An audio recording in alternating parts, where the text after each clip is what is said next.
Dando início à sessão do Tribunal Regional Eleitoral do Rio Grande do Sul, saudando os eminentes colegas, começando com o nosso vice-presidente e corregedor, estimado desembargador Francisco José Meixe, os desembargadores eleitorais Silvio Ronaldo de Moraes, Gerson Fischmann, Amadeu Butelli, Oyama de Assis Brasil Moraes e o desembargador federal Luiz Alberto Azevedo Orvali. Uma saudação ao doutor Fábio Venzon, nosso estimado procurador regional eleitoral. Saudação aos advogados que irão atuar nessa sessão, doutora Renata Esmeraldino, doutor Paulo Roberto Cardoso Moreira Oliveira, doutora Jéssica Sofia Nazari e doutor Dagoberto Pinto Ribeiro. Uma saudação muito especial ao nosso secretário, doutor Rogério Vargas, que irá secretariar a sessão, em nome de quem estendo a saudação a todos os funcionários da casa. E, por fim, a saudação à nossa seleta audiência, que sempre nos prestigia, né? Começando com a dona Marília, né? Que deve estar atenta aí ao visual do genro, né? E dando início, então, mas antes do julgamento, creio que o desembargador Meixe deseja fazer uma manifestação. Eminente presidente, eminentes colegas, ilustre procurador regional, doutor Fábio Venzon, ilustres advogados, citados, doutor Paulo Roberto Cardoso Moreira de Oliveira, doutor Dagoberto, doutora Jéssica, e vi mais um nome aí, ilustre doutor Rogério Vargas, secretário judiciário do tribunal, servidoras, servidores, senhoras e senhores, e a nossa audiência seleta aí, que sempre participa e prestigia os julgamentos. Eminente presidente, uma verdadeira fenda no coração. Participamos do falecimento do desembargador jubilado Eládio Luiz da Silva Lecei. O desembargador Eládio, natural de Pelotas, né, ingressou na magistratura em 1973 e, passando por Gaurama, Frederico Westphalen, Seberi, Palmeira das Missões, Farroupilha, Cruz Alta e Erechim, chegando a Porto Alegre em 1982. Em 1991, foi promovido a juiz do Tribunal de Alçada. Em 31 de março de 97, tomou posse como desembargador do Tribunal de Justiça.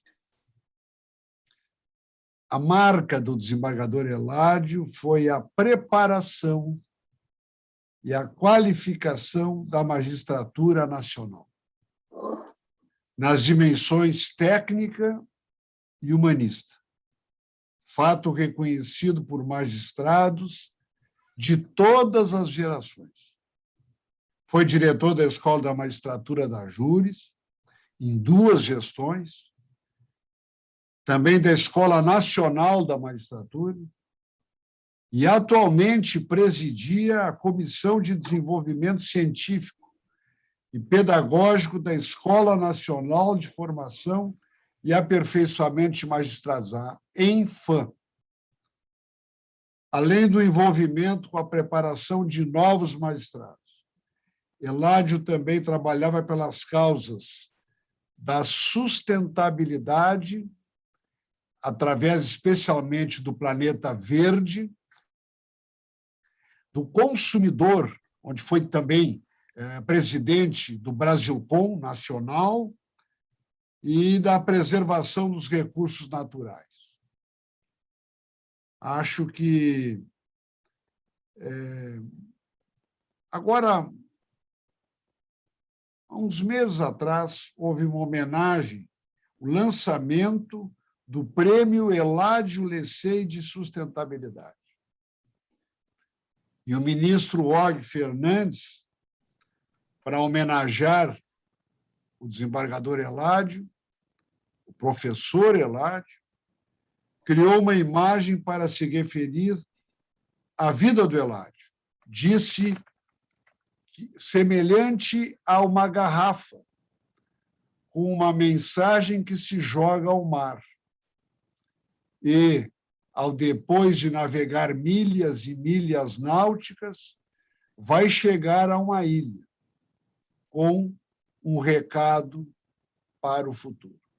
Então, não podíamos, senhor presidente, deixar de encaminhar esta homenagem, né, também à sua família, né, aos suas filhas, né, seus netos, né, ele até me falava com muito carinho do neto Pedro, né, e essa homenagem merecida, um homem de alta sensibilidade e comprometido com a formação do sistema da administração da justiça, mas especialmente da magistratura gaúcha, nacional e também, por que não dizer, internacional. É isso, senhor presidente. Muito bem. Se algum colega desejar se manifestar. Gostaria, presidente, de me solidarizar. Primeiro, minha saudação a todos os senhores, aos advogados que aqui estão, ao doutor Fábio, ao doutor Rogério, aos funcionários da casa. Eu colho a oportunidade para me solidarizar também e peço verem para fazer minhas as palavras do nosso doutor Francisco Meixo, nosso corregedor e vice-presidente. Eu tive o privilégio, certamente como muitos dos senhores, de conviver por muitos anos com o doutor Eládio na Escola da Magistratura, como primeiro colega de magistério e depois 2 vezes como diretor. E lembrou bem, como de hábito, o desembargador Meixo, porque era um humanista, era um homem iluminado, com uma luz própria tão intensa que esta luz se estendia a todos quantos o cercavam. Eu sei que muitos de nós passamos, às vezes, sem marcar, de algum modo especial, a nossa trajetória. Mas o desembargador Eládio deixa uma marca de sensibilidade, a sua preocupação e a sua dedicação com a educação e, sobretudo, com esta, como já disse, luz que espargia a todos quantos deles se aproximavam. Era uma pessoa finíssima, delicadeza no trato e sempre com a palavra de estímulo aos alunos e aos colegas. Perdemos todos o contato físico do desembargador Eládio, mas seguramente trilhará ele, como escrevi hoje pela manhã, um caminho de luz, dada a grandiosidade de seu espírito. Então, me alio a todos os colegas a este sentimento de perda apenas do convívio físico com o doutor Eládio. A lembrança dele seguramente permanecerá em nossos corações. Muito obrigado.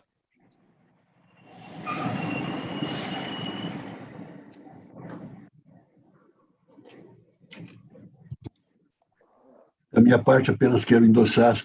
Desvaleu, Mutelli. Senhor presidente, na pessoa de Vossa Excelência, eu cumprimento todos os integrantes da Corte, saudação ao doutor Fábio Venzon, procurador regional eleitoral, doutor Rogério Vargas, secretaria desta sessão, e em nome de quem eu cumprimento todos os servidores do TRE do Rio Grande do Sul, senhores advogados que aguardam oportunidade de sustentação oral e nossa assistência. É um dia triste para a magistratura brasileira, né, com a perda do nosso querido desembargador Eládio, querido professor de pelo menos da minha geração em diante, à exceção do colega desembargador Oyama, que não frequentou a escola, mas certamente nos cursos de aperfeiçoamento de magistrados deve ter tido grata oportunidade de tê-lo como orientador e como professor, e uma pessoa por demais capaz e sempre sereno nas suas manifestações, como o desembargador Silvio bem colocou, sempre com uma palavra de estímulo, de apoio, né, para que os estudantes da escola e os magistrados sempre procurassem melhor qualificação para alcançar seus objetivos profissionais. é uma grande perda, repito, e lembro que não faz muito, cerca de, acho que meu último ano na direção do foro dessa capital, fui surpreendido com uma ligação telefônica pela manhã, o desembargador Eládio me formalizando um convite para participar de um grupo de estudos na ENFAM, com vista a elaborar um primeiro curso direcionado a diretores de foro, tanto na esfera das justiças estaduais, quanto na esfera federal e trabalhista. Uma grata satisfação, participei com muito orgulho desta equipe, este curso já se realizou e está em vias de ser lançada a segunda edição. De modo que meus profundos sentimentos a toda a família do desembargador Eládio, e me associo a este voto de pesar encaminhado pela Corte. Muito obrigado, senhor presidente.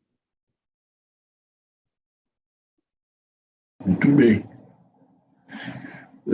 Da minha parte, apenas quero endossar as palavras muito sentidas e muito completas do desembargador Menche e também do desembargador Silvio Ioyama, né?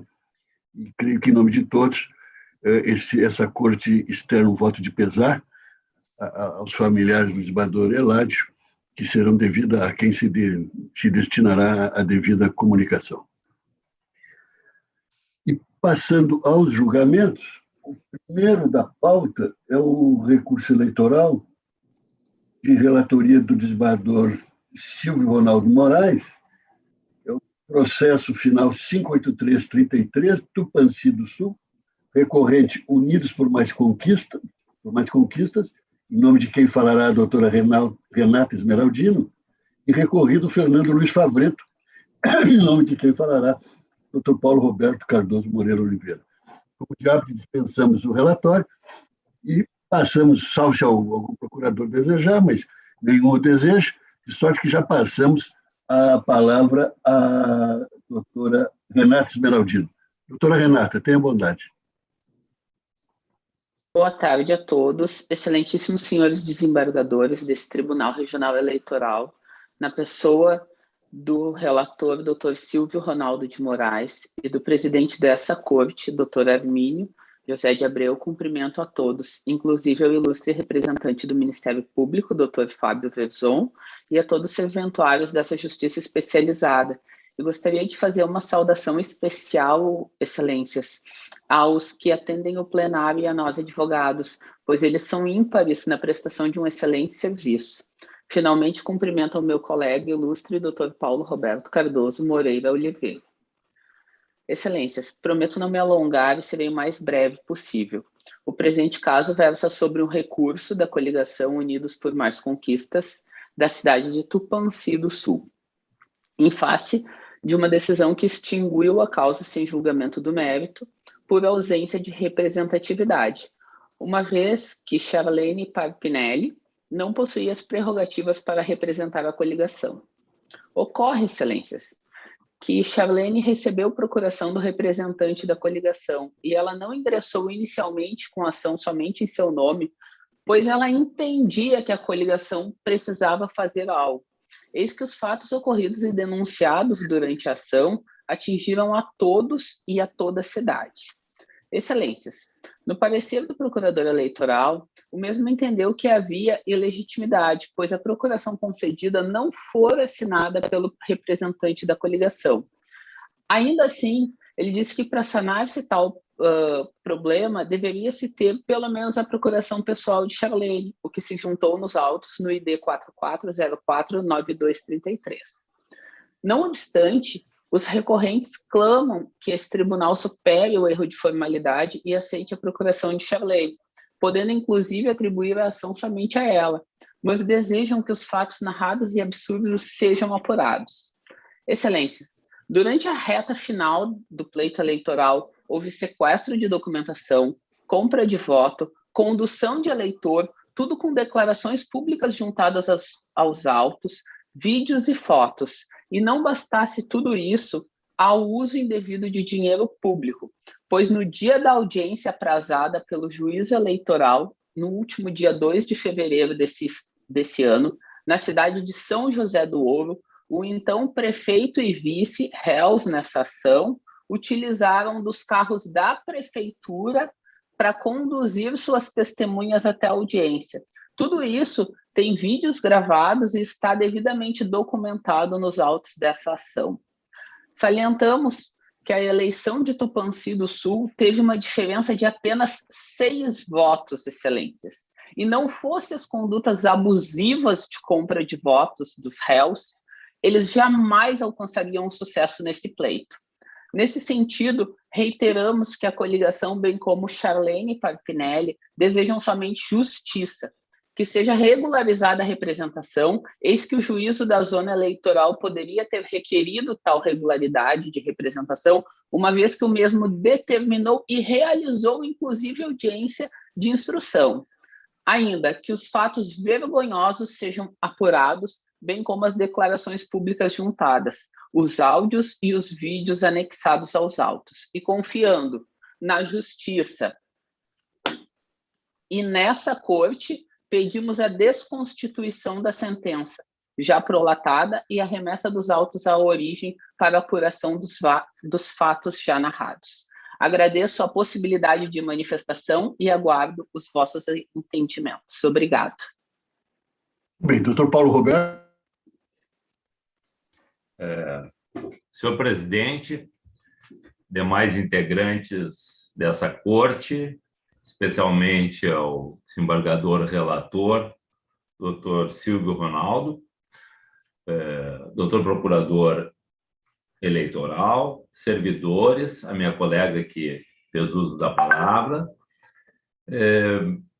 Eu gostaria de, inicialmente, esclarecer que eu represento tanto a Fernando Fabreto como a Micael, não me lembro o nome dele, Micael, que Vossa Excelência, quando apregou, falou só o nome do que eu representava, Fernando Fabreto, mas, na verdade, eu represento os dois, Micael William Reistack Pinto e Fernando Fabreto. E falo em nome deles para me contrapor ao recurso interposto pela coligação Unidos por Mais Conquistas, apenas para trazer ao conhecimento da Corte alguns pontos que me permitem aderir à manifestação do Procurador Regional Eleitoral, no sentido de manter essa sentença, mas também fazer alguns esclarecimentos em vista do que foi sustentado da tribuna pela advogada da coligação autora. Inicialmente, eu gostaria de dizer que a autora da ação não é a Charlene Parpinelli. A autora da ação é a coligação Unidos por Mais Conquista. Juntamente com a petição inicial, foi juntada uma procuração em que Charlene se fazia representante da coligação Unidos por Mais Conquista. Ninguém nega que Charlene pudesse, caso quisesse, ser autora da demanda juntamente com o candidato a prefeito, já que ela era candidata a vice-prefeito. Mas nada disso aconteceu no processo. Ela ingressou apenas como representante da coligação, algo que não era. Oportunizada a ela pelo juízo, a coligação pelo juízo de primeiro grau fosse regularizada a situação irregular do processo, apenas foi juntada uma procuração em nome do representante da coligação, tendo como outorgada, inclusive para os fins da cláusula adjudícia, a senhora Charlene Parpinelli, que sequer advogada é. Ou seja, o processo está recheado de irregularidades quanto à representação. Nesse sentido, a sentença entendeu ser a parte ilegítima. Vejam bem, quando nós estamos tratando desse ponto exclusivamente, a sentença em si, e assim é a manifestação do Ministério Público, já é suficiente para afastar a pretensão e para extinguir o feito sem julgamento de mérito. No Tribunal Regional Eleitoral, o Ministério Público entendeu que aplicava-se não a ilegitimidade ativa, mas sim a falta de demonstração de pressupostos de constituição e desenvolvimento válido e regular do processo. Ao passo que a decisão de primeiro grau entende que não havia legitimidade ativa para a demanda. Sendo um ou outro o motivo da extinção do feito sem julgamento do mérito, a consequência será a mesma. Por quê? Adotado o entendimento do Ministério Público, em que se manteria a sentença, ou, na pior das hipóteses, devolveria o processo ao primeiro grau para que fosse lançada a sentença quanto ao mérito, a situação não se modificaria, nós estaríamos apenas retardando uma situação processual necessária e urgente, como são todas as situações processuais que envolvem eleições municipais e eleições em geral. Por quê? As demandas devem ser céleres. E, em primeiro grau, a parte autora não se desincumbiu da prova, apenas fez a juntada, inclusive fora do momento próprio, de documentos unilaterais e sequer arrolou testemunhas com a petição inicial. De maneira que não há prova consistente para que a sentença seja modificada ou, caso lançada a sentença de mérito, possa ser julgada procedente a ação a investigação judicial eleitoral, que foi a ação proposta pela coligação autora. Há uma série de irregularidades, estão elencadas principalmente na contestação, e no recurso de apelação seria cabível ponderar e aduzir que o recurso interposto pela coligação apenas aborda parte da questão exposta na petição inicial. Poderia, porque o tribunal também pode, ter exposto toda a situação, já que não há outras provas a serem produzidas, o parecer, inclusive, nesse sentido, poderia ter exposto toda a questão, mas não o fez. Preferiu apenas abordar a questão prefacial, digamos assim, ou inicial, que redunda na extinção do feito sem julgamento de mérito. Por esses elementos que eu gostaria de trazer apenas a título de esclarecimento, postulamos seja negado o provimento ao recurso da coligação autora e confirmada a decisão do juízo de primeiro grau. Muito obrigado, Excelência. Fábio. Excelentíssimo senhor presidente do Egrégio Tribunal Regional Eleitoral do Rio Grande do Sul, excelentíssimos desembargadores, integrantes da Corte, ilustríssimo doutor Rogério Vargas, Secretaria de Sessão, em nome de quem são todos os servidores do Tribunal, excelentíssimos advogados que se encontram presentes e que acabaram de se manifestar, uma saudação especial à nossa audiência.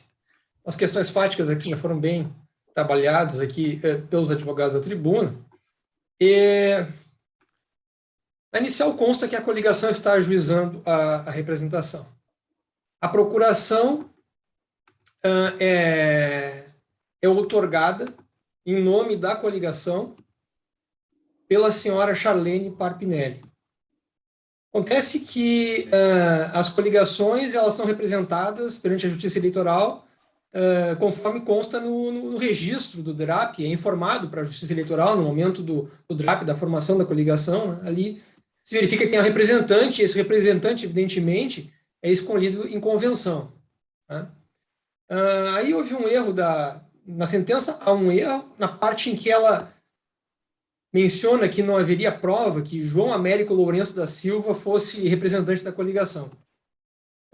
Porque João Américo Lourenço da Silva, ele outorga uma procuração para Charlene Parpinelli para ela representar a coligação. Com isso se pretendia de regularizar a questão. O juiz colocou dois pontos. Num eu concordo, o outro não. Um ponto é a questão e daqui a pouco eu falo assim, não faz muito sentido essa outra procuração, mas mencionou que não havia prova de que João Américo Lourenço fosse representante da coligação. Mas no DRAP dessa coligação, verifique-se na petição inicial, que é o processo 0600-120-84, na petição inicial consta que é designado como representante da coligação João Américo Lourenço da Silva. Então, efetivamente, ele era o representante da coligação. Quanto a isso, a sentença, houve equívoco na parte da sentença. Porém, realmente estranha essa procuração. Por quê? Porque essa procuração do representante da coligação outorgada para a senhora Charlene é de 8 de dezembro, anterior ao ajuizamento da ação, que foi de 11 de dezembro.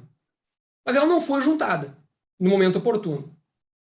E o que estranha é porque essa procuração, que está no ID 40320683, é uma procuração outorgada por ele para a Charlene, com o timbre do escritório de advocacia. Renata Esmeraldino, com o timbre do escritório de advocacia. E o que estranha, que parece que foge um pouco assim da lógica, é por que ele iria outorgar uma procuração para Charlene, outorgar uma procuração para o escritório, uma procuração outorgada com um timbre do escritório, foi feita no escritório, não sei como é que foi isso, mas não faz muito sentido. Ele é o representante da coligação. Se a coligação quer outorgar uma procuração para o advogado, o caminho mais simples seria simplesmente ele outorgar uma procuração para o escritório. E não ele outorgar uma procuração para a Charlene outorgar. Lembrando que essa procuração não foi... Essa procuração, que estaria outorgando procuração para a Charlene, não foi acostada na inicial. Somente depois, quando veio à tona essa questão. Então, o juiz entendeu que não considerou válida essa procuração, além da questão da representação, que diz que não estava aprovada, que aí houve equívoco. Estava aprovada.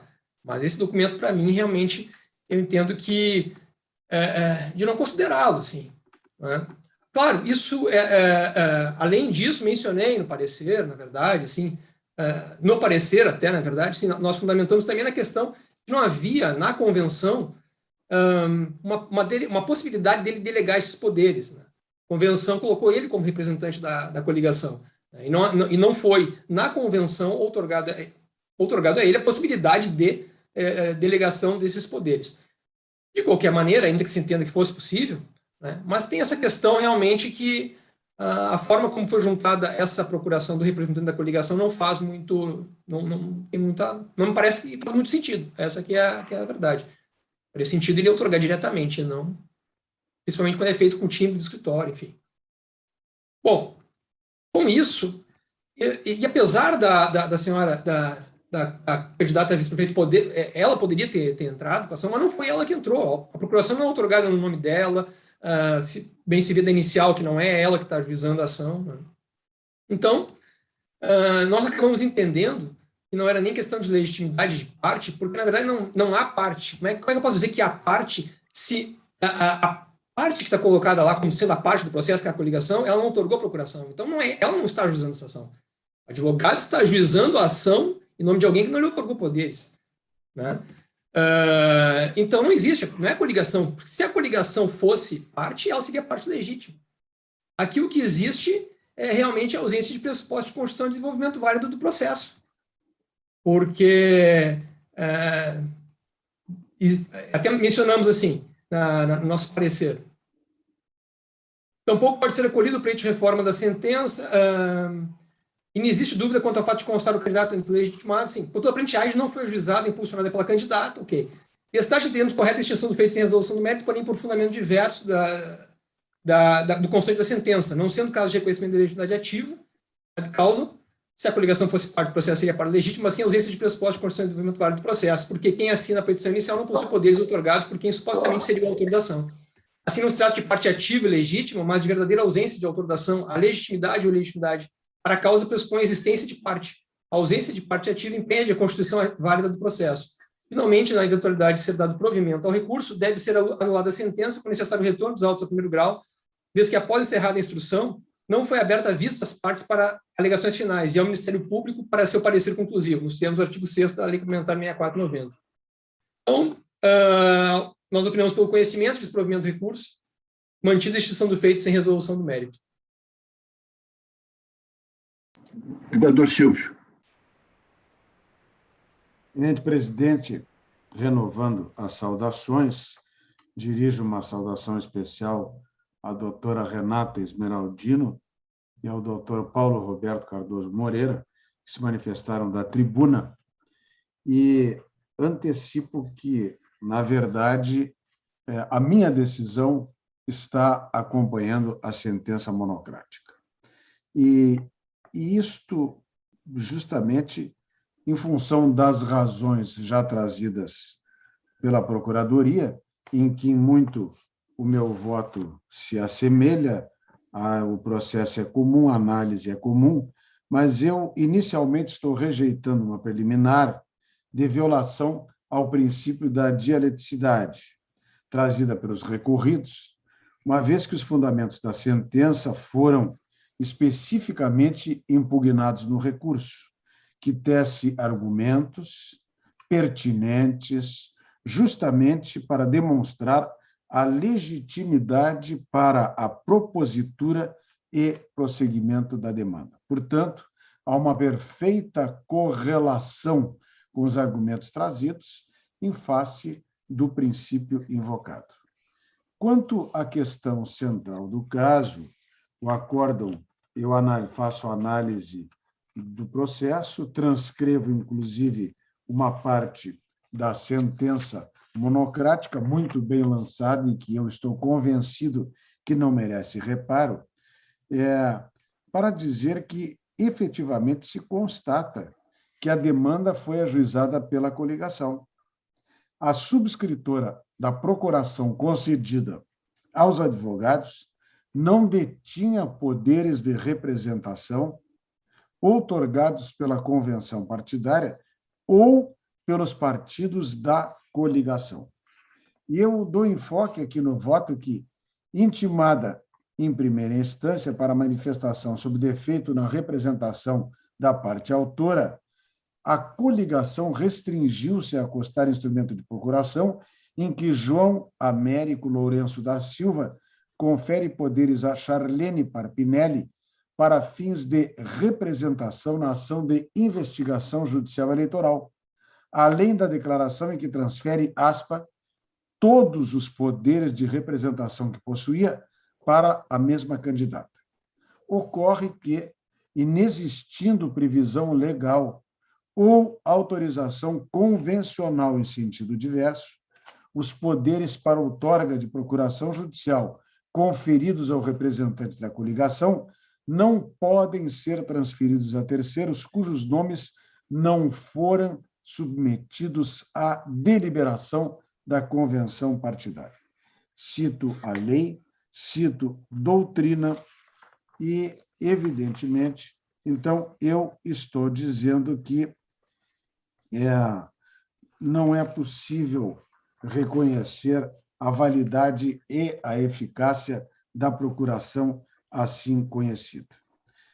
Digo ainda que, e havia falado ali, que, embora intimada para apresentar os documentos ou foram insuficientes em primeira instância, mas, em grau recursal, a recorrente apresenta a escritura pública em que os presidentes dos partidos coligados conferem poderes de representação da coligação à citada candidata, bem como suscita a sua legitimidade própria para a propositura, nos termos do artigo 22, caput da 6490, a Lei Complementar 6490. Tais medidas, ainda que autorizadas, somente foram trazidas a efeito após a prolação da sentença, externamente ao processo específico de registro da coligação e quando já decorrido o prazo decadencial da ação, portanto, são manifestamente incabíveis.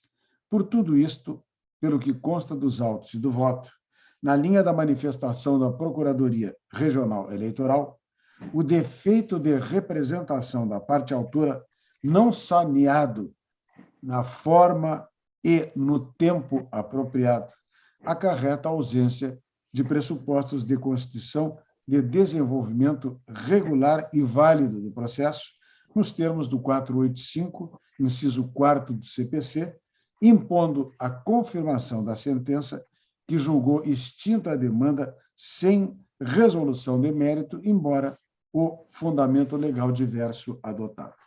Portanto, do exposto, eu estou julgando no sentido de negar provimento à apelação, nos termos, vejam bem, em que acabei de ler, mantendo a sentença que extinguiu o feito sem resolução de mérito 4854 do CPC. É o voto, eminente presidente. Pelos votos lançados na rede, todos estão de acordo com o voto do eminente relator. Se algum colega desejar acrescentar algum argumento. Não havendo, então, proclamo o resultado. À unanimidade, rejeitada a matéria preliminar, conheceram do recurso e a ele negaram provimento. É o resultado. O segundo, agora, é o recurso em prestação de contas 558/68, de Itatiba do Sul, Antônia Motzel de Medeiros, recorrente, relatoria do desembargador Luiz Alberto Azevedo Orvalho, para a sustentação oral à doutora Jéssica Sofia Nazari. Doutora Jéssica, tenha bondade. Excelentíssimo senhor desembargador, presidente do Egresso Tribunal Regional Eleitoral do Estado do Rio Grande do Sul, excelentíssimo senhor desembargador e relator, em nome dos quais eu saúdo todos os demais desembargadores, excelentíssimo senhor representante da Procuradoria Regional Eleitoral, saúdo ainda todos os servidores deste tribunal, colegas advogados e todas as demais pessoas que estão nos acompanhando. Excelência, a minha fala aqui é absolutamente breve. O juízo de primeiro grau decidiu pela desaprovação das contas eleitorais apresentadas pela recorrente. O motivo da desaprovação é que consta na sentença que o pagamento de R$ 450, que teria sido destinado ao senhor Daltro Piccoli, que realizou o trabalho de panfletagem, acabou se dirigindo ao mercado Lodge e Lodge LTDA.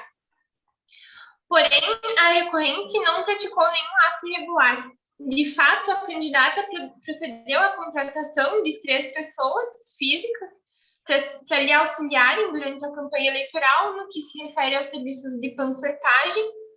Um deles, uma dessas 3 pessoas, objeto da controvérsia e que implicou a desaprovação das contas, foi o senhor Daltro Luiz Piccoli. É fato que a candidata, ora recorrente, observou todo o regramento contido nas resoluções do TSE para proceder à referida contratação. O recibo de pagamento estava identificando com o nome e CPF o prestador do serviço, que foi o senhor Daltro Luiz de Piccoli. Por sua vez, o respectivo pagamento ocorreu através de cheque nominal cruzado, nos termos estabelecidos na mesma resolução super destacada. Inclusive, o cheque foi anexado no recurso, onde consta a comprovação de que ele foi cruzado. Ou seja, a recorrente não praticou nenhum ato que pudesse ensejar a desaprovação das contas eleitorais. Por ocasião do relatório preliminar, que a expedição de diligência se manifestou justamente nesse sentido, entendia e ainda entende que, como os pagamentos foram realizados mediante a emissão de cheque nominal cruzado, os contratados somente poderiam ter efetuado o depósito dos referidos cheques em suas respectivas contas bancárias, razão pela qual desconhecia os motivos pelos quais eventualmente haviam sido sacados por mercado Lodge e Lodge. Surpreendida com a desaprovação das contas, a candidata, ora recorrente, buscou aprofundar a situação e acabou encontrando a explicação para o equívoco. O supermercado Lodge e Lodge, sediado no município de Itatiba do Sul, possui o nome fantasia de mercado e açougue familiar. Por sua vez, o referido estabelecimento comercial é o único correspondente bancário do Banrisul na cidade de Itatiba do Sul. Ele atua como um correspondente Banriponto, conforme foi anexado também no comprovante no recurso. Esses correspondentes Banriponto, eles oferecem diversos serviços, como o saque, depósito, transferência, compensação de cheque. Conforme nós juntamos no recurso comprovante, ele consta como cadastrado ali no Banrisul como correspondente Banriponto, que, como eu falei, justamente disponibiliza estes serviços. Então, a recorrente diligenciou junto ao senhor Daltro Luiz de Piccoli, buscando saber o que havia acontecido com o seu pagamento. Este, por sua vez, explicou, conforme declaração que também foi anexada no recurso, que se dirigiu até o referido estabelecimento para depositar e sacar o valor pago pela candidata, firmando inclusive a declaração, né? Ocorre que o referido estabelecimento comercial, na qualidade de correspondente bancário do Banco Banrisul, ao invés de promover o depósito do cheque nominal na conta do Sr. Daltro, acabou permitindo que o mesmo efetuasse o saque. Então, o próprio estabelecimento emitiu uma declaração nesse sentido, explicando que foi um equívoco feito por eles. Eles reconheceram de forma expressa, através da declaração, o equívoco. Nesse sentido, é imperativo que seja reconhecido pelo juízo que a candidata não praticou nenhuma irregularidade, nem na contratação, nem sequer no pagamento. Se existiu alguma falha, esta foi pelo correspondente bancário do Banrisul, que procedeu de maneira equivocada em relação às regras da compensação bancária de cheques, e por isso a candidata não pode ser penalizada. Ademais, conforme restou plenamente demonstrado, o regular pagamento demonstra que o beneficiário dos recursos fora efetivamente o Sr. Daltro Luiz de Piccoli, conforme declarado expressamente pelo próprio. Sendo assim, requeremos que o recurso seja provido. Eu ainda gostaria de fazer uma observação, apesar de não ter constado na sentença, o material publicitário em relação ao valor gasto com mão de obra, no caso, com os panfletos, foi proporcional. No caso, o material publicitário é barato por si só, né? Foram produzidos diversos santinhos e, por ser um município pequeno, essas pequenas cidades não contam com grandes estruturas de campanha. E essa é a forma com que a candidata encontrou para que a sua campanha chegasse nos 4 cantos da cidade, para que ela pudesse conseguir ter um maior número de pessoas através da campanha publicitária. Sendo assim, requeremos que o recurso seja provido com a reforma da sentença proferida pelo juízo de primeiro grau, com a finalidade de julgar regulares as contas eleitorais prestadas pela candidata, uma vez que as pequenas falhas não ocorreram por atos praticados pela candidata, bem como não comprometeram a lisura da gestão financeira das receitas e despesas auferidas pela mesma. Esta era a minha fala. Muito obrigada a todos pela atenção. Doutor Fábio. Senhor presidente, renovando as saudações, uma saudação à doutora Jéssica, que se encontra na tribuna. Senhor presidente, nós vamos fazer uma retificação aqui do nosso parecer. Estamos revendo aqui o processo, e realmente uma das questões que nós nos apegamos bastante, porque assim, no Divulga Candi, nós vemos que os cheques, eles foram depositados nas contas, em contas correntes. Não houve cheque, não houve saque do cheque na boca do caixa, que é um grande problema e que é aquela situação que efetivamente viola completamente a intenção do TSE quando instituiu a questão do cheque cruzado, né? Que o recurso fosse rastreável, se soubesse para onde foi aquele dinheiro. Nesse caso, os 3 cheques se sabe para onde foi, porque houve o depósito, consta ali quem recebeu, né? Em relação a 2 fornecedores, são os próprios, e esse terceiro teria havido esse depósito exatamente nesse que seria o correspondente bancário. Vem a declaração do correspondente bancário, dizendo que efetivamente, por equívoco, chegou e permitiu que ela retirasse o dinheiro e acabou depositando o valor na conta do correspondente bancário. Não sei como é que é esse trâmite bancário, como é que se dá em relação ao correspondente bancário, os detalhes, né? Mas uma coisa que nós, inclusive, mencionamos no parecer e nos apegamos um pouco foi a questão que no exame preliminar foi mencionado que o número de impressos adquiridos não era correspondente, proporcional ao número de pessoas que foram contratadas para panfletagem. Foram contratadas 3 pessoas para fazer panfletagem. Dando uma olhada nos impressos que foram juntados, foi juntado uma cópia de um santinho. Existe ali o CNPJ. Eu fui verificar lá no Divulga Candi a pessoa o CNPJ de quem forneceu, e efetivamente a gráfica fornecedor de santinhos bate com o CNPJ que consta no santinho. Então já bateu a informação. E ali consta uma tiragem de 2.000 santinhos. Né? Não sei detalhes se não seria esse o valor, enfim, Acontece que o problema é que isso constou no exame preliminar, mas não constou no parecer conclusivo. E depois também não constou na sentença. A sentença não utilizou esse fundamento como o determinante, né? O determinante foi, efetivamente, que quem recebeu o recurso não era quem era o fornecedor, né? Em relação a quem recebeu o recurso, veio esse esclarecimento, houve esse esclarecimento, né? Então, assim, me parece que esse caso aqui é diferente daquelas outras hipóteses que a gente já está acostumado, que não aparece nada no Divulga Cand sobre quem recebeu aquele recurso, ali não aparece nenhum fornecedor, aqui tem um esclarecimento. Essa questão que suscitou uma certa dúvida, de qualquer maneira, foi juntado o santinho, está batendo com a pessoa que realmente forneceu, de acordo com o Divulga Cand, o CNPJ está correto. 3 pessoas, cada uma delas tendo que distribuir uns 670 santinhos, uma cidade pequena, talvez tenham que caminhar, talvez tenham que se deslocar, não é como ficar no centro de uma cidade, ficar distribuindo para várias pessoas, e que rapidamente você distribui, talvez seja essa a fundamentação, eu não sei, não tenho como precisar, mas também não tem como dizer que não, né? Então, em virtude de todos esses aspectos, os cheques estão ali, pelo menos as cópias que foram trazidas seriam cruzadas, né? Seria cruzado o cheque, não é dito que o cheque não é cruzado. Então, em virtude disso, estou retificando o parecer aqui pela aprovação das contas. Doutor Vale. Senhor presidente, saúdo Vossa Excelência e, em seu nome, saúdo todos os componentes do pleno desse tribunal.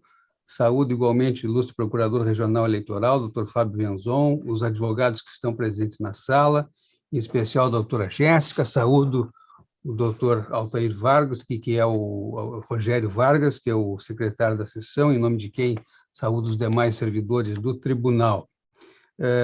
Senhor presidente, tendo em vista os termos da sustentação oral, e em especial a retificação que é feita pelo ilustre procurador eleitoral, eu vou pedir a suspensão do julgamento para melhor análise da matéria. Muito bem, né? Todos estão de acordo, então suspenso o julgamento a pedido do relator.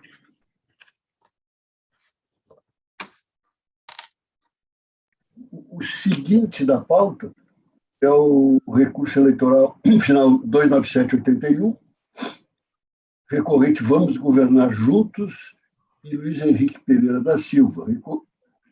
Recorrido Luiz Henrique Pereira da Silva, tenho aqui. Proveniente de Arroio Grande, relatoria do desembargador Mexe. Sustentação oral, doutor Dagoberto Pinto Ribeiro. Doutor Dagoberto, tenha bondade. Está me ouvindo bem, presidente? Eminente desembargador, presidente do Tribunal Regional do Rio Grande do Sul.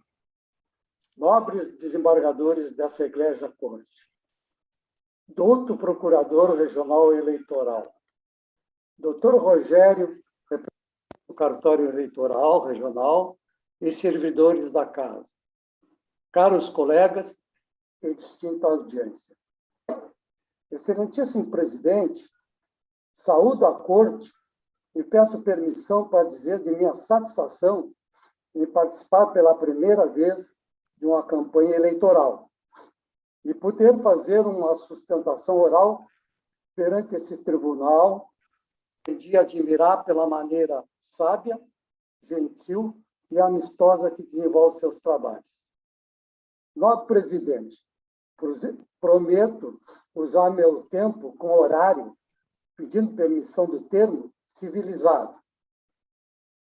Trata o presente caso de conduta vedada tendente a afetar a igualdade de oportunidades entre candidatos durante os 3 meses que antecederam o pleito eleitoral, conforme prevê o artigo 73, inciso 2 e 6º, letra B e C. O município mantém na cidade local um contrato oneroso para fazer propaganda institucional. Ocorre que o prefeito usou esse espaço no período vedado para continuar fazendo a referida propaganda. Agora, somado com agravantes, porque acrescentou debates políticos e eleitorais em enfrentamento a adversários. Tudo isso em cadeia de 2 rádios locais. De tal conduta, se beneficiaram os candidatos a chapa majoritária vencedora do partido do prefeito. Portanto, a cassação é um efeito direto da conduta vedada, em decorrência da aplicação objetiva da norma legal. Quanto à conduta vedada praticada pelo prefeito, não restam dúvidas das provas robustas acostadas ao processo e o parecer ministerial público de primeiro e segundo grau em direção à respeitável sentença. Neste caso, divergência somente sobre o montante da multa que nos parece, salvo o melhor juízo, infundada. Eis que a conduta se reveste de uma gravidade que merece reprimenda adequada ao cargo do agente público, capaz de gerar um efeito pedagógico e desestimulador da repetição de novas condutas. A divergência maior, Excelência, sim, o benefício que a chapa majoritária vencedora obteve com a conduta do mandatário municipal.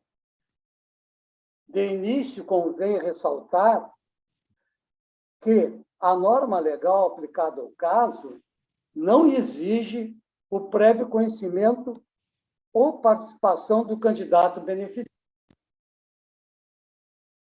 Essa é uma construção jurisprudencial que nos parece, salvo o melhor juízo, não se aplicar ao caso em tela, porque a prova do prévio conhecimento e participação dos apelados somente seria acolhido pelo apelante numa espécie de invasão interna corpus e espionagem política, sobre os planos da campanha dos adversários.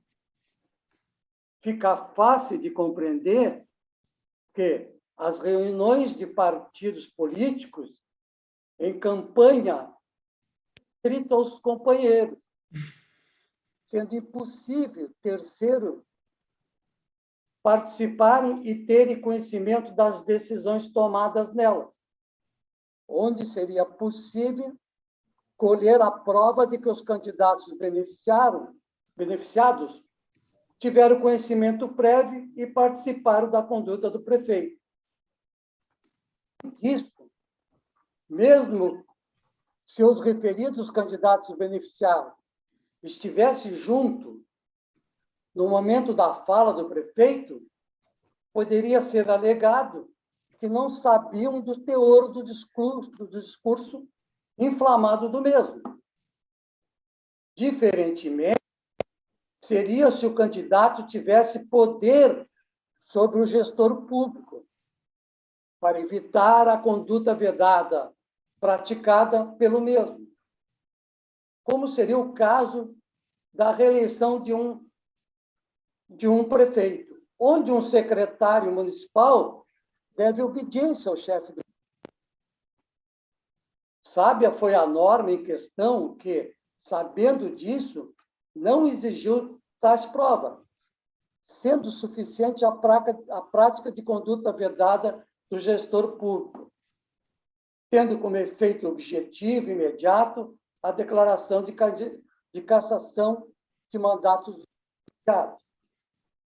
A vingar a tese contrária e a aplicação objetiva da norma, no caso da lide, torna a mesma inócua pela impossibilidade de se fazer a prova exigida.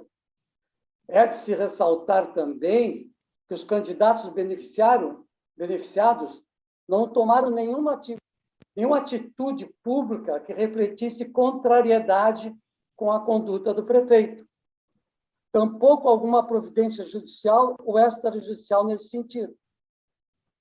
Quando a multa aplicada ao prefeito, salvo o melhor juízo, a nosso ver, ficou aquém da capacidade econômica do infrator, a gravidade da conduta e a repercussão dos fatos. Além disso, conforme o parágrafo 5º do artigo 73 da Lei Eleitoral, entendemos ser possível a aplicação de multa também aos candidatos beneficiados. Finalizando e renovando as saudações de estilo, se requer a majoração da multa para patamares adequados ao ilícito do cargo do prefeito, bem como a aplicação de multa e cassação de mandato dos candidatos beneficiados. Obrigado. Doutor Fábio. Excelentíssimo presidente, renovando as saudações. Saudação ao doutor Dagoberto Ribeiro, por se manifestar. O parecer aqui do doutor Pumes é no seguinte sentido. Primeiro, entendeu que, efetivamente, essa manifestação do prefeito na rádio tratava de publicidade institucional, era no período vedado, né? Nós temos a conduta vedada do artigo 73, inciso 6, a linha B, salvo engano, da publicidade institucional, a C, que seria da cadeia de rádio, enfim. No parecer consta que o entendimento de que houve, então, a publicidade institucional, principalmente porque, na verdade, essa entrevista, ela decorre de um contrato que a prefeitura tem com a rádio. Exatamente para isso, para esse tipo de programa, e o objetivo é, enfim, informar a população a respeito do que está sendo feito na prefeitura, o que é permitido, salvo naquele período dos 3 meses anteriores às eleições, aquele período previsto exatamente nessa linha B. Então, houve a publicidade institucional. Porém, entendeu, e nesse ponto haveria o provimento do recurso dos representados, que não haveria razão para condenação pelo inciso 2 do artigo 73, diz respeito à vedação de uso de materiais ou serviços custeados pelo governo, no caso legislativas, que excedam as prerrogativas consignadas nos regimentos e normas dos governos, dos órgãos que integram, entendeu que não havia essa conduta vedada, não se fazia presente, e tampouco a outra conduta vedada relacionada à cadeia de rádio, não é? Entendeu que nessa hipótese aí não haveria essa segunda hipótese de conduta vedada. Então, em virtude disso, seria o caso de redução, de adequação da multa pelo fato de excluir 2 condutas vedadas. Mencionando, no entanto, no parecer que haveria possibilidade de que talvez o correto seria aumentar, na verdade, a multa aplicada pela publicidade institucional. Né? Em relação à questão da cassação do diploma e também da aplicação de multa para os demais representados, que seriam os candidatos beneficiados, né? Aí existe uma distinção que tem que ser feita, assim, né? Fazer até uma complementação aqui.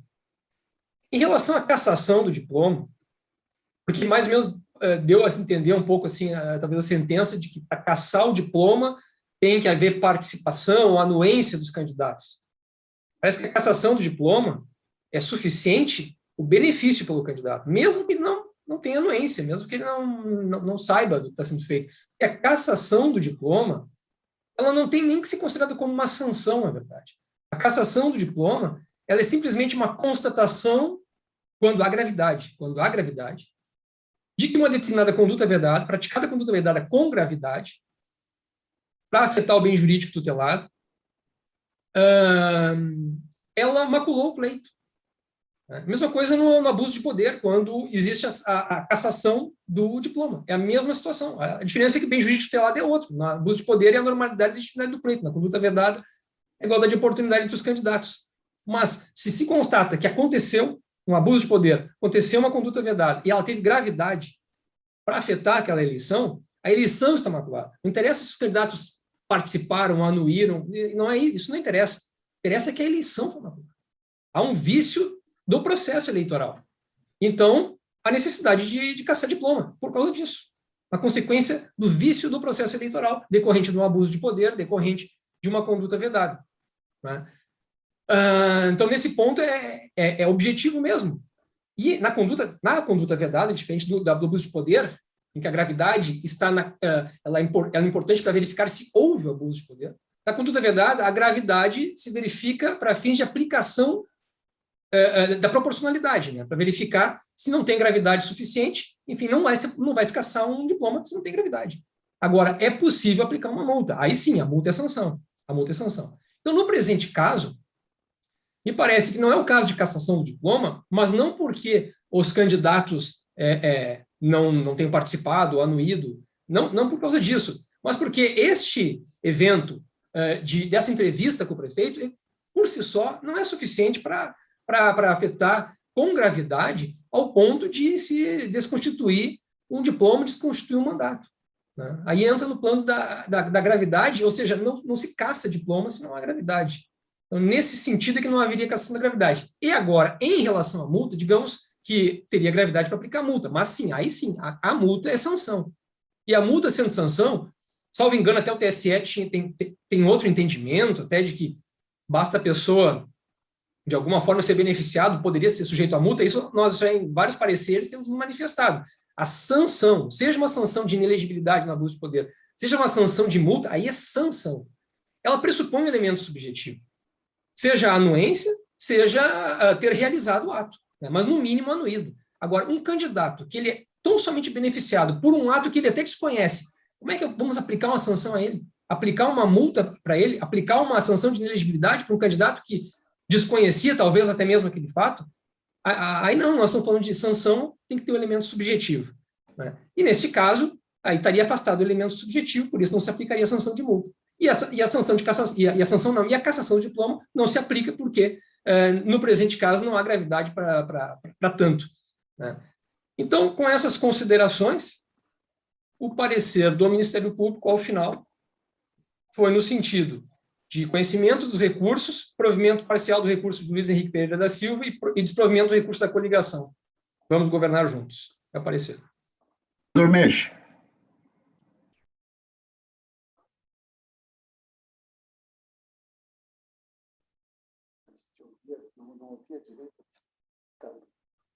Microfone de Dormeche.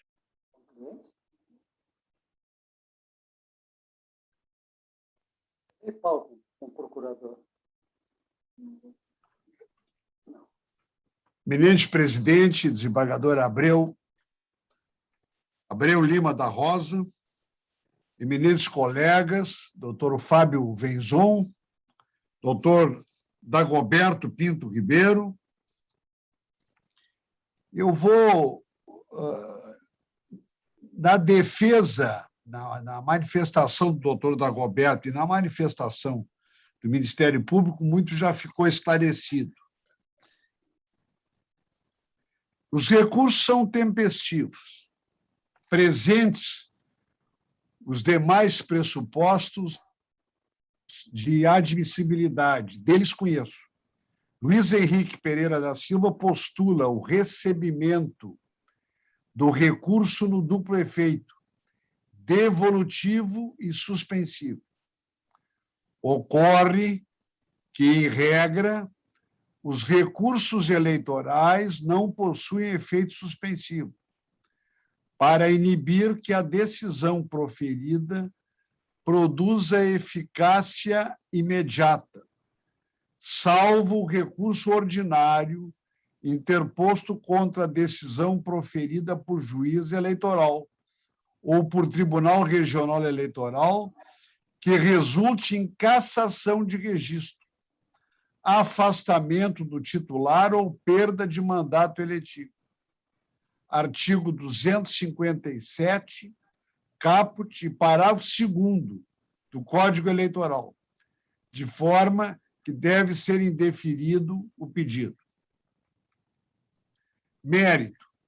Trata-se da análise de recursos interpostos em face de sentença proferida em representação eleitoral que imputava veiculação em programa de rádio no dia 20 de outubro de 2020, de entrevista concedida pelo então prefeito de Arroio Grande, Luiz Henrique Pereira da Silva, conduta que violaria a proibição de realizar propaganda institucional no período de 3 meses que antecede as eleições, em benefício dos candidatos que recebiam o seu apoio na disputa majoritária: Ivan Antônio Guevara Lopes e José Cláudio Ávila da Silva. E eu reproduzo, doutor Dagoberto e doutor Fábio, no voto, trecho da mencionada entrevista. Eu não vou ler aqui, porque ela é do inteiro conhecimento dos senhores. E mais adiante, digo eu, na hipótese, a emissora informou nos autos que a entrevista foi concedida, abre aspas, dentro do espaço canal aberto, que ocorre todas as terças-feiras, às 11 horas, conforme determina o contrato, o qual tem como objeto a prestação de serviços de publicidade institucional e de eventos gerais da Prefeitura Municipal de Arroio Grande. ID 125.159.83. A sentença reconheceu que Luiz Henrique Pereira da Silva praticou as condutas vedadas descritas no artigo 73, incisos 2º e 6º, alíneas B e C, da Lei 9504/97, e que a imputação não poderia ser estendida a Ivan Antônio Guevara Lopes e José Cláudio Ávila da Silva, candidatos a prefeito e vice-prefeito, respectivamente, abre aspas, pelo simples fato de pertencerem ao mesmo partido do agente infrator, não havendo demonstração de ciência, ingerência ou benefício direto extraído da conduta ilegal praticada, fecha aspas. As condutas, então, assim descritas na Lei das Eleições. E aí eu reproduzo aqui o artigo 73, são proibidas aos agentes públicos, eu vou pensar o que interessa, agentes públicos, servidores ou não, as seguintes condutas tendentes a afetar a igualdade de oportunidades entre candidatos nos pleitos eleitorais. Então, eu penso desse artigo 73, o inciso 2º, usar materiais ou serviços custeados pelos governos ou casas legislativas que excedam as prerrogativas consignadas nos regimentos e normas dos órgãos que integram. Inciso 6º, os 3 meses que antecedem o pleito. Foi no dia 20 de outubro de 2020. A linha B desse inciso 6º, com exceção da propaganda de produtos e serviços que tenham concorrência no mercado, autorizar publicidade institucional dos atos, programas, obras, serviços e campanhas dos órgãos públicos federais, estaduais ou municipais, ou das respectivas entidades da administração indireta, salvo em caso de grave e urgente necessidade pública, assim reconhecida pela Justiça Eleitoral. C. Fazer pronunciamento em cadeia de rádio e televisão, fora do horário eleitoral gratuito, salvo quando, a critério da Justiça Eleitoral, tratar-se de matéria urgente, relevante e característica das funções de governo. Digo eu mais adiante, inicialmente cumpre tecer algumas considerações teóricas em relação às condutas vedadas. O eminente doutrinador gaúcho Rodrigo Lopes Zílio, em Direito Eleitoral, editora Verbo Jurídico, 5ª edição, página 585 e verso, traz a seguinte lição sobre o tema: as condutas vedadas, na esteira de entendimento da doutrina e jurisprudência, constitui-se como espécie do gênero abuso de poder, e surgiram como um antídoto à reeleição, a qual foi instituída através da emenda número 16/97. Em verdade, pode-se conceituar os atos de conduta vedada como espécies de abuso de poder político, que se manifestam através do desvirtuamento dos recursos materiais, incisos 1º, 2º, 4º e parágrafo 10º do artigo 7.3 da Lei Eleitoral. Humanos, incisos 3º e 5º do artigo 7.3 da Lei Eleitoral. Financeiros, inciso 6º, a linha A, 7º e 8º do artigo 73 da Lei Eleitoral. E de comunicação, inciso 6º, a linhas B e C do artigo 3º da Lei, da Administração Pública, lato sensu. E mais adiante, Rodrigo Lopes Zílio acrescenta o bem jurídico tutelado pelas condutas vedadas é o princípio da igualdade entre os candidatos. Assim, desnecessário qualquer cotejo com eventual violação à normalidade.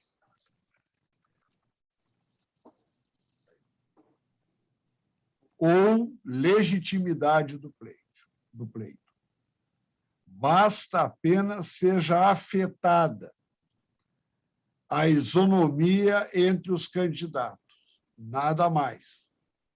Nesse sentido, aliás, o próprio caput do artigo 73 da lei prescreve que são condutas vedadas porque tendentes a afetar a igualdade entre os candidatos.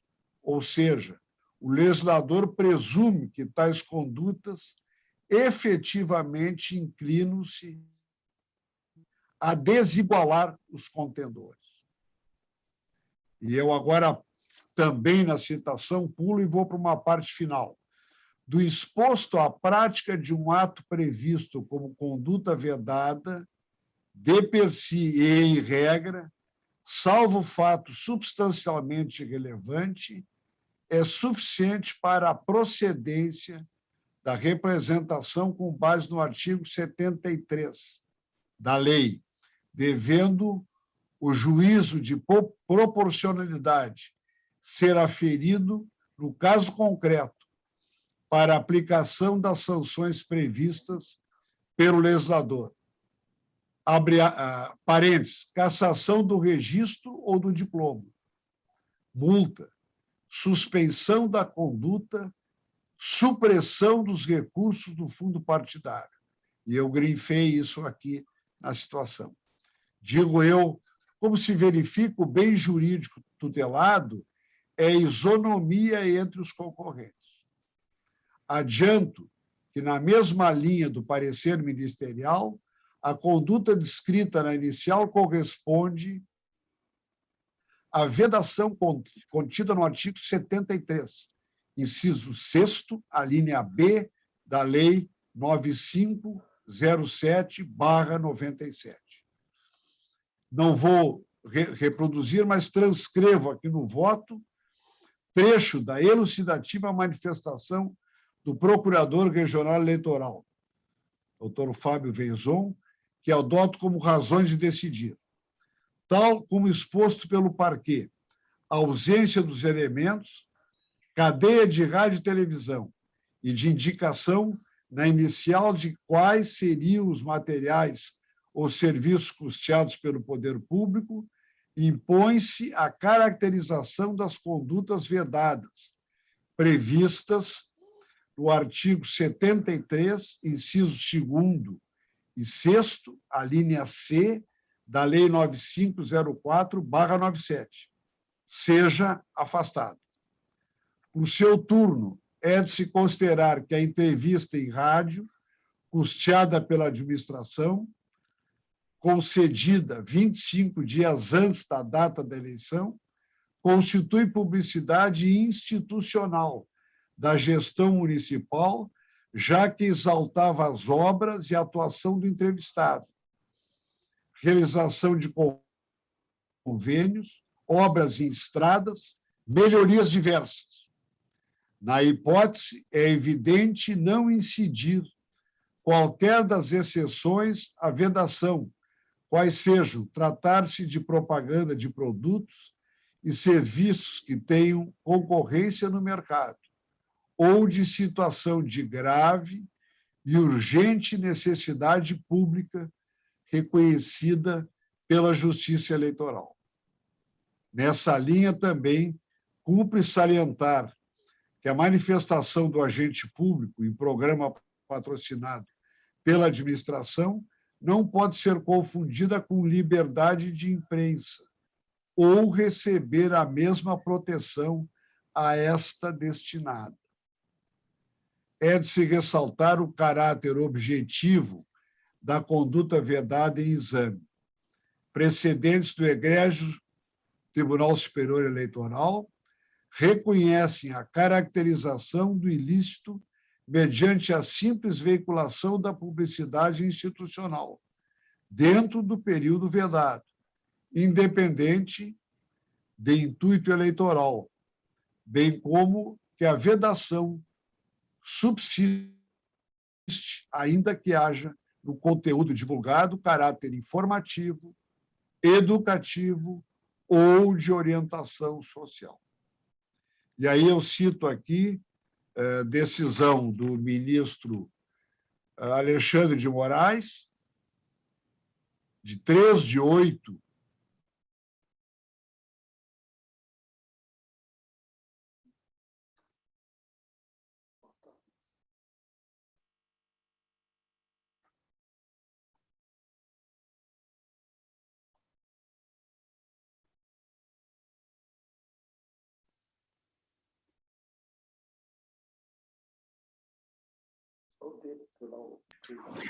Vou aguardar um pouquinho, deve ter congelado ali a imagem do Badormesh, mas já deve se resolver.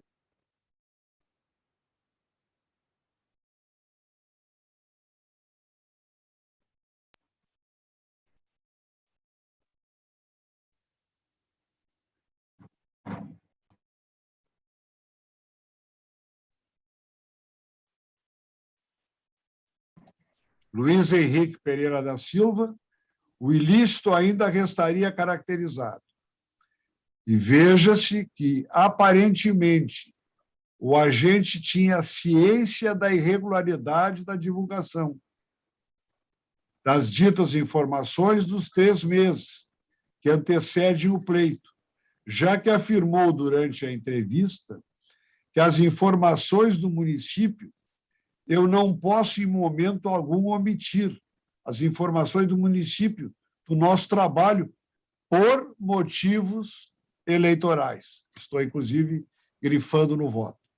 Também vale reprisar que a divulgação de publicidade institucional, nos 3 meses que antecede a eleição, é condicionada à prévia autorização da Justiça Eleitoral, para os casos de reconhecimento de grave e urgente necessidade pública.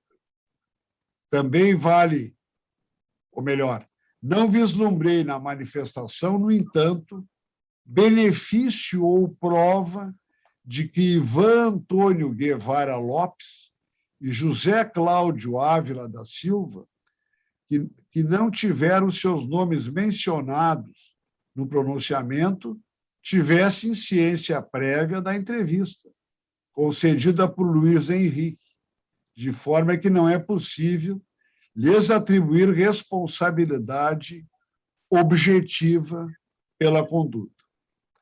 Para a estipulação do quantum de multa, necessária a ponderação das circunstâncias constantes dos autos, à luz dos princípios da razoabilidade e da proporcionalidade, assim ausentes elementos que demonstrem uma alta gravidade na ação, assim como no resultado, entendo como razoável e proporcional a estipulação da multa no seu patamar mínimo, R$ 5.320,50.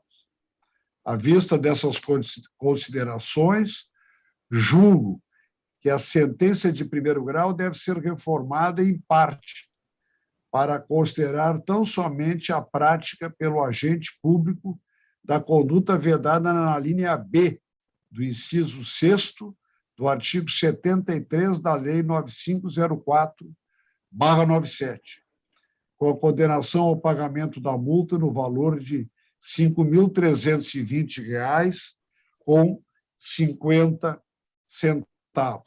nos termos do parágrafo 4º do artigo 73 da Lei das Eleições, combinado com o parágrafo 4º do artigo 83 da Resolução TSE número 23.610/19.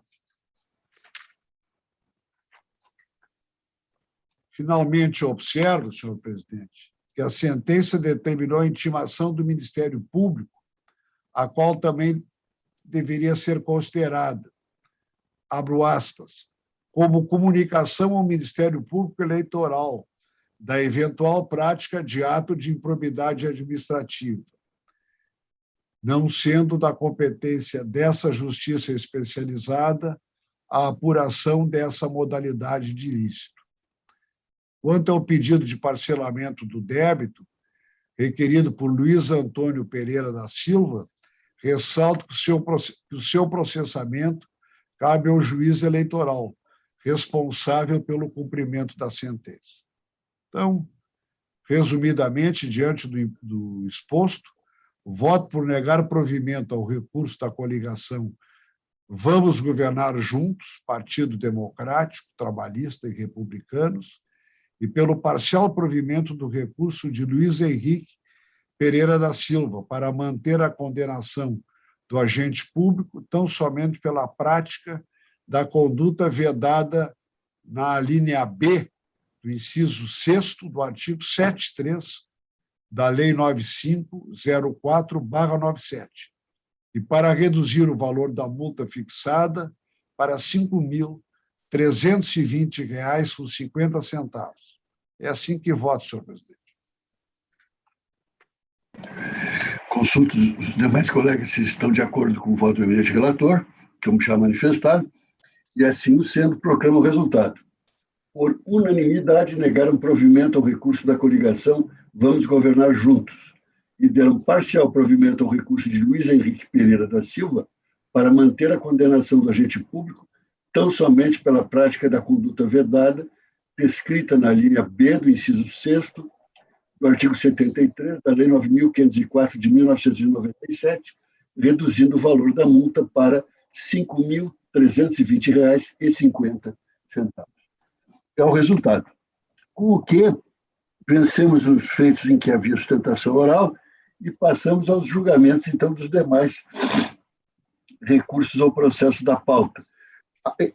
Tem anotação de divergências em relação ao parecer ministerial nos casos de 16, 17, 20 e 21 da pauta. Então, se o doutor Fábio estiver de acordo, nesses aí, chegando a eles, eu passo a palavra ao doutor Fábio. E nos outros, acho que os eminentes relatores podem ir sintetizando os votos e seus provimentos. O quarto, então, da pauta, desadormente, é o recurso 701.03 de Itaara, Ayrton Ribeiro da Silva, o recorrente. Desadormente.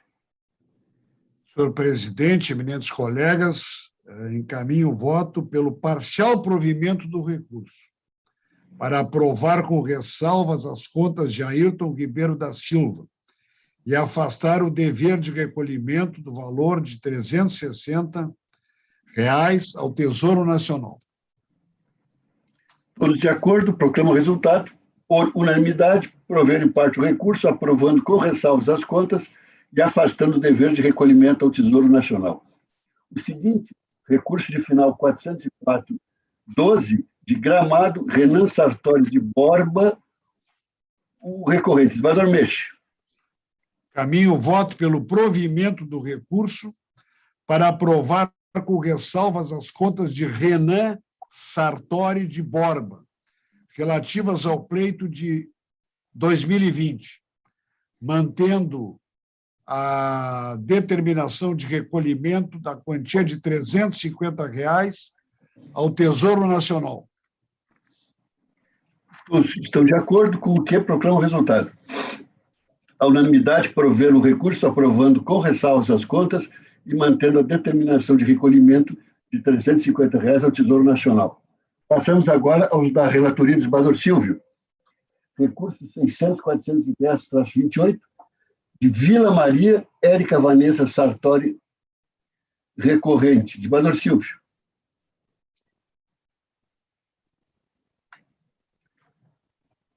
Microfone, desembargador Silvio.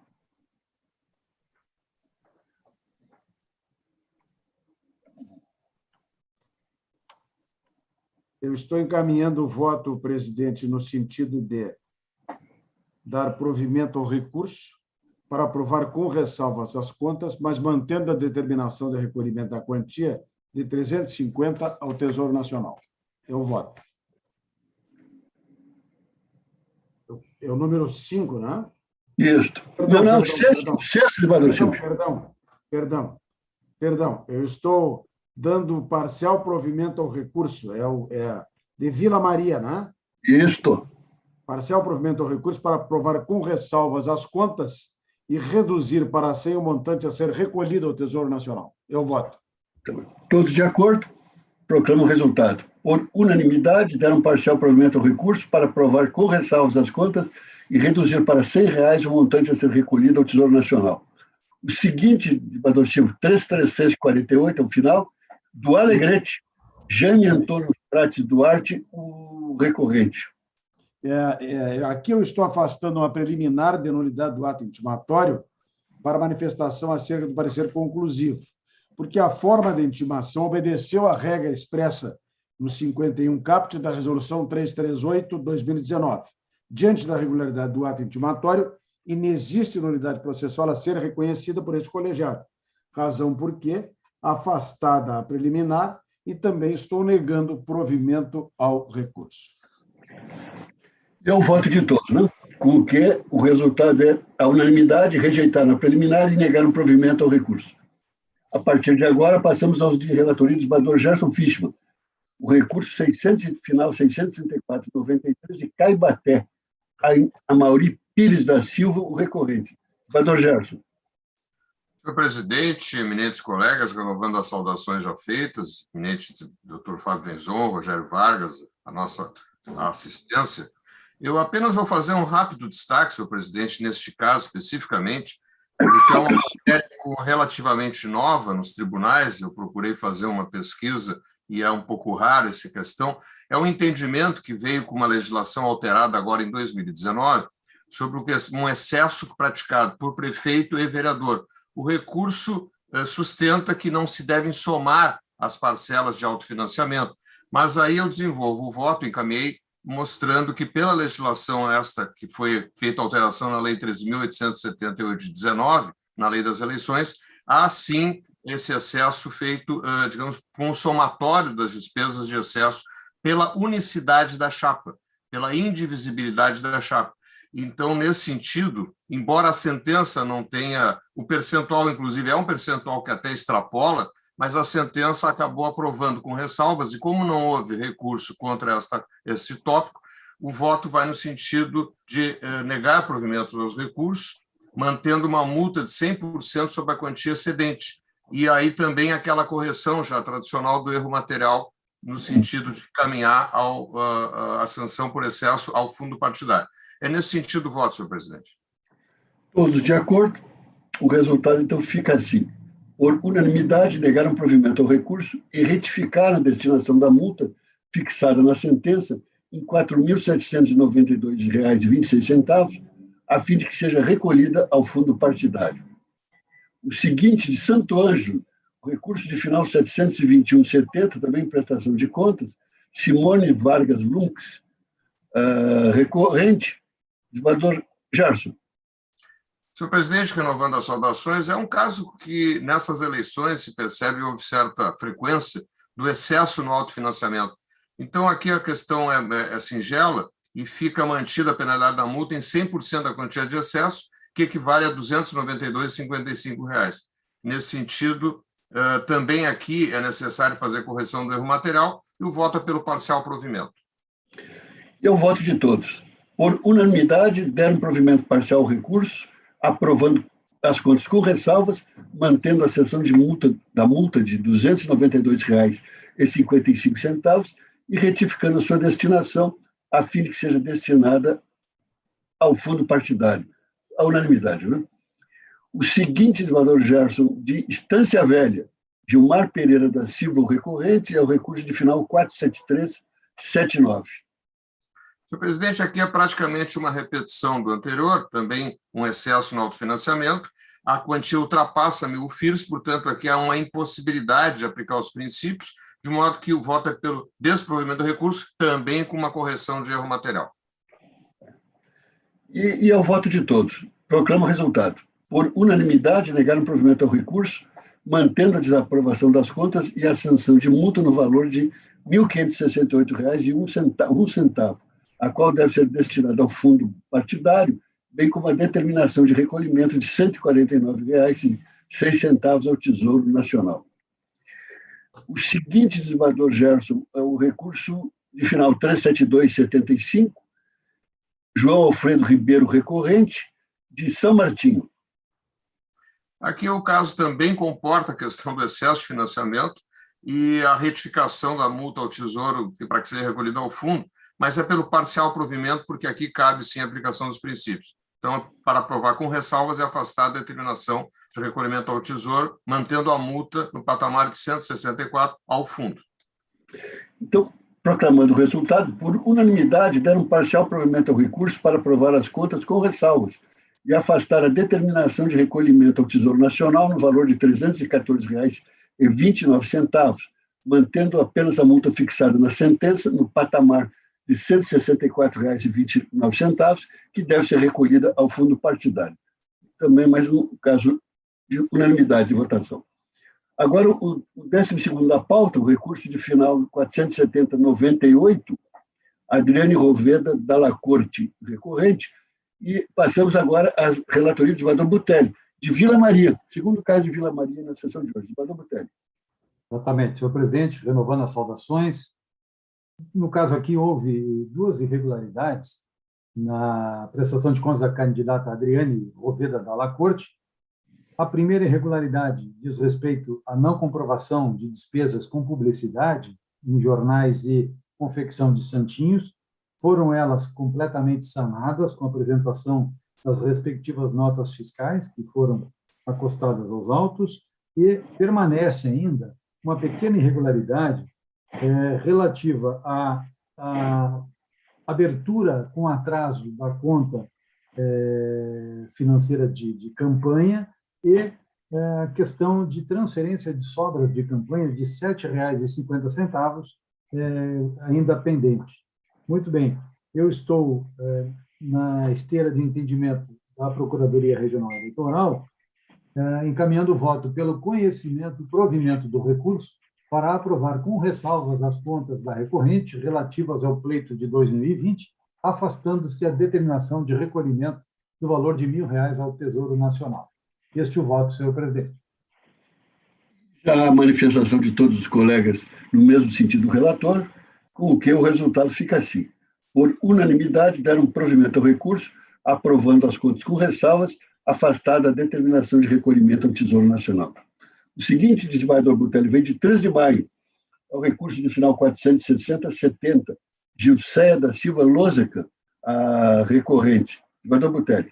Muito bem. Aqui, a irregularidade diz respeito à aplicação de recursos de autofinanciamento em valor excessivo. A candidata sustenta que, na estimativa de valor, né, da cessão do veículo para a campanha, houve uma superestimação e que ela poderia ter efetuado um valor menor que a enquadraria no limite de autofinanciamento e aí desapareceria a irregularidade.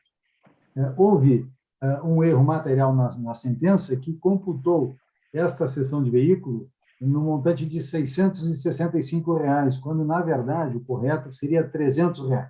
De modo que, mesmo aplicando este valor, há um excesso de autofinanciamento, verbas para tal, de R$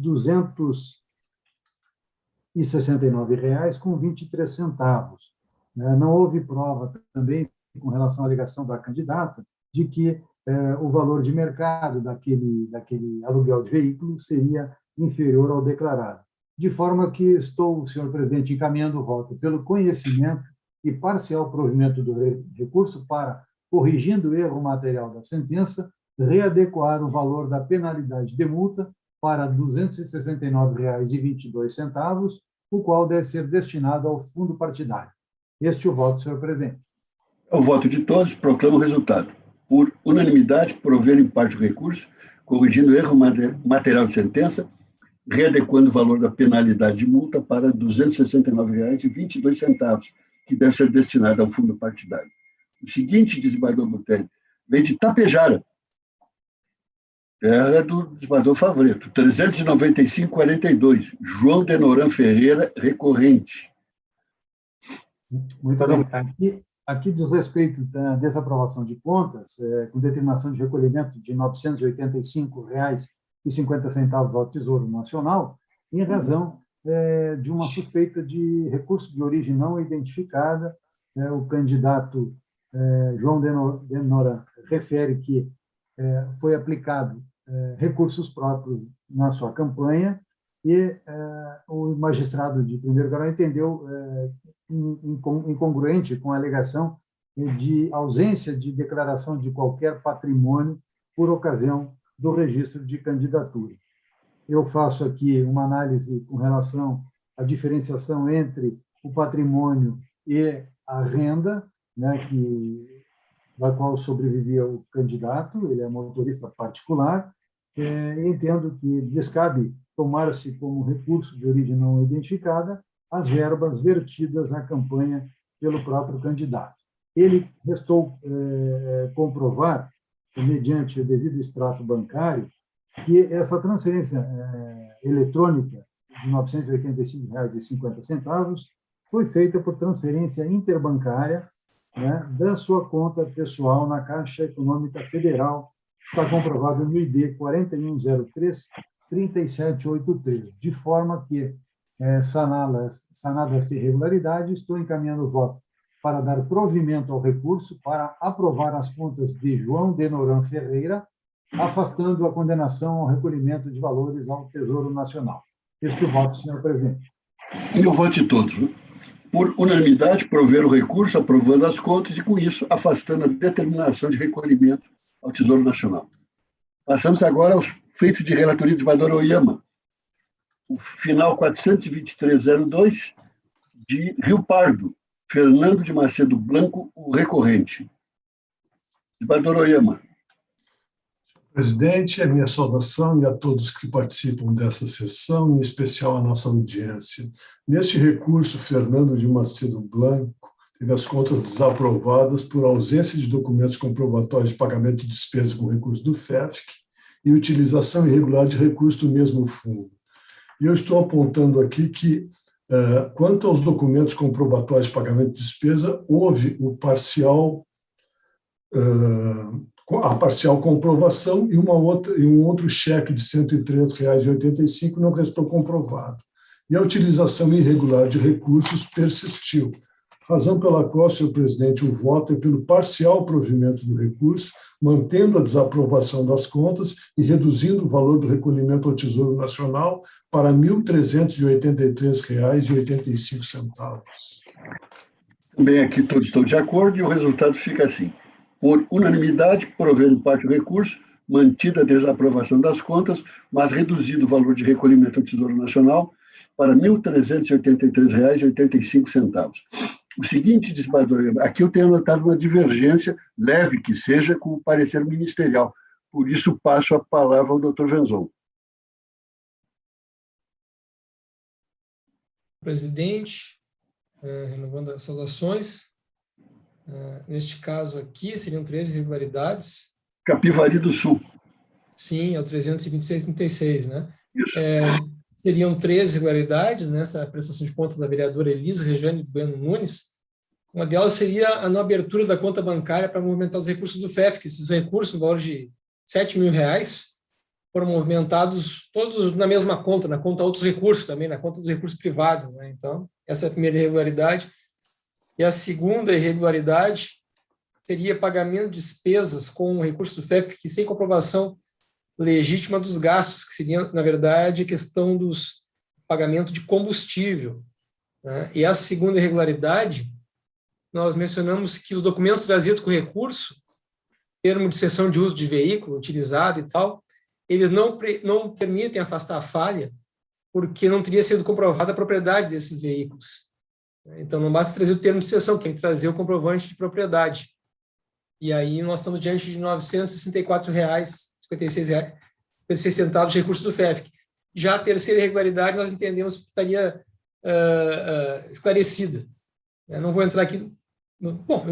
dizemos no parecer que, em que preza o descobrimento do artigo 38, recorrente constou a declaração do Banrisul informando que os pagamentos foram realizados a Márcio Lemos da Silva, no valor de R$ 500, e Otília Mendes Mesquita, no valor de R$ 700, pessoas que figuram como beneficiários dos cheques que assinaram no verso dos mesmos. Foram constados ainda os contratos de prestação de serviço com os mesmos, sendo que a diferença de valores para idêntica atividade é compatível com a diferença de período de trabalho, 1 semana para Márcio e 10 dias para Otília. Então, contratos de prestação de serviço são críveis aqui, né? E houve informação do Banrisul de que eles receberam os recursos. Então, nós passamos essa irregularidade. Mas, como o valor não entendemos irrisório, dos 900 e poucos reais, e também, querendo ou não, aquela movimentação de todos os recursos na mesma conta, envolvendo os R$ 7.000 do recurso do FEF, nós estamos mantendo aqui o opinamento aqui pelo desprovimento do recurso. Desembargador Oyama. Senhor presidente, o doutor Fábio apontou com muita propriedade quais os problemas que foram encontrados nessa prestação de contas: a ausência de abertura de conta bancária específica ao movimentar o FEF, utilização irregular dos recursos do FEF como combustíveis e pagamento irregular de despesas com recursos do FEF. E eu estou apontando aqui que a ausência de abertura de conta bancária é bastante séria, porque nós estamos tratando de recursos públicos, né? E isso não tem como ser suprida, essa falha. Quanto aos combustíveis, eu também acompanho o entendimento da Procuradoria, e no que diz respeito ao pagamento irregular das despesas com recurso do FEF, seriam 2 cheques, um no valor de 500 e outro de 700. E essa irregularidade eu destaco no voto, que foi sanada, porque foram juntadas as cópias dos cheques que confirmam o pagamento alegado. Então, o voto é pelo parcial provimento do recurso, reconhecer a regularidade das despesas com os cheques 19 e 20, nesse valor que eu já citei, e manter a desaprovação das contas. E o voto de todos, com o que fica assim o resultado. Por unanimidade, deram parcial provimento ao recurso para, mantida a desaprovação das contas, reconhecer a regularidade de despesas quitadas com cheques. O seguinte desembargador Oyama também tem anotado divergência com o doutor Fábio. É o recurso de final 69657, de São Miguel das Missões, Francisco Fang, o recorrente. Doutor Fábio.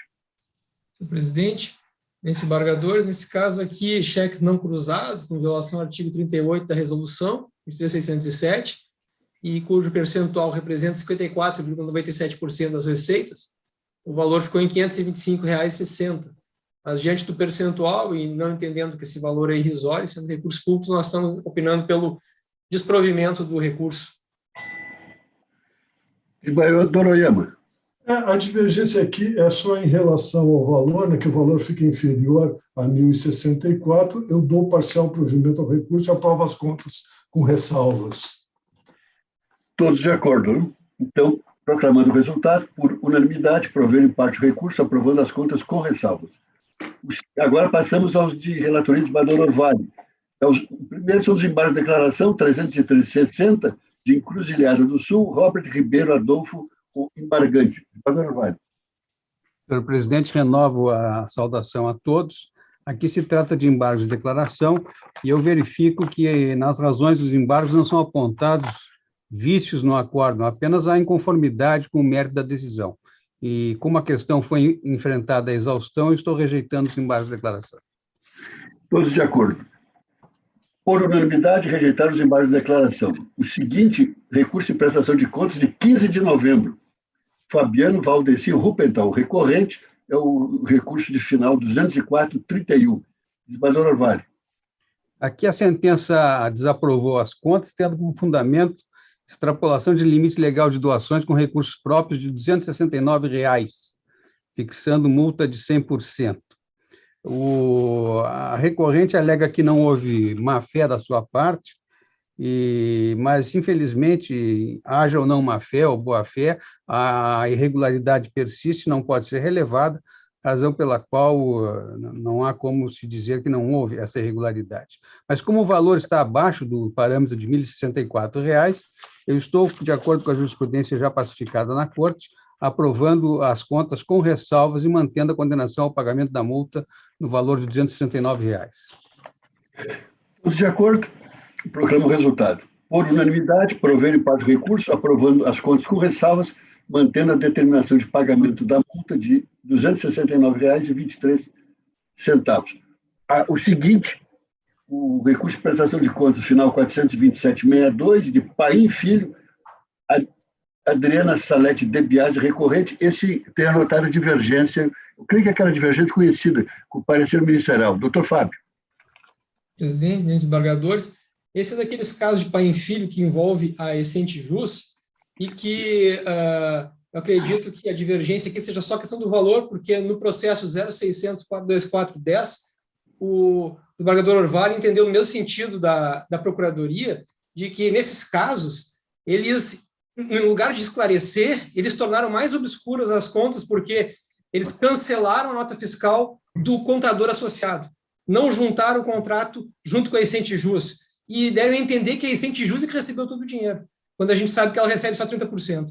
Então, aqui ficou totalmente obscuro, e por isso nós entendemos que está mantida a irregularidade, mas acredito que, porque o valor é inferior a 1.065, deva ser essa divergência. Como envolve recurso do FEFC, nós estamos aqui opinando pelo desprovimento do recurso.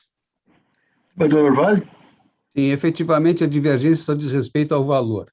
Então, eu voto pelo parcial provimento do recurso para aprovar com ressalvas as contas de Adriana Salete de Biasi, mantendo a condenação ao recolhimento do Tesouro Nacional da importância de R$ 455. É o voto de todos. Por unanimidade, prover em parte o recurso, aprovando com ressalvas as contas e mantendo a determinação de recolhimento da importância de R$ 455 ao Tesouro Nacional. E o derradeiro é o recurso proveniente de Piratini, José Tiago Montanho, recorrente, é o recurso de final 16481. Também aqui tenho anotado divergência com o parecer ministerial. Doutor Fábio. Presidente, eu acredito que a divergência também seja a questão do valor, porque aqui também a questão do cheque cruzado, cheque que não foi cruzado, recurso do FEFC, o valor é R$ 849,50, que representa 73,58% das receitas declaradas. Verificamos no DivulgaCand que efetivamente não consta nenhuma contraparte no DivulgaCand de contas.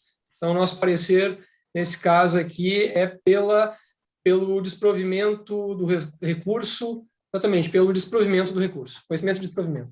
Desembargador Orvalho. Da mesma forma que o anterior, a divergência diz apenas com relação ao valor, então estou dando o parcial provimento ao recurso para aprovar com ressalvas as contas de José Tiago Famoso Montanho, mantendo a condenação ao recolhimento ao Tesouro da importância de R$ 849,50. Estando todos de acordo, eu proclamo o resultado, que fica assim. Por unanimidade, prover em parte ao recurso, para aprovar com ressalvas as contas, mantendo a determinação de recolhimento da importância de R$ 849,50 ao Tesouro Nacional. Com isso, vencemos a nossa pauta e a próxima sessão, então, será na quinta-feira, dia 23 de setembro, às 14 horas. Agradeço a todos, desejo um bom final de tarde e que quinta-feira nos reencontremos aqui. Um grande abraço a todos. Abraço, boa tarde a todos. Até quinta, bom trabalho.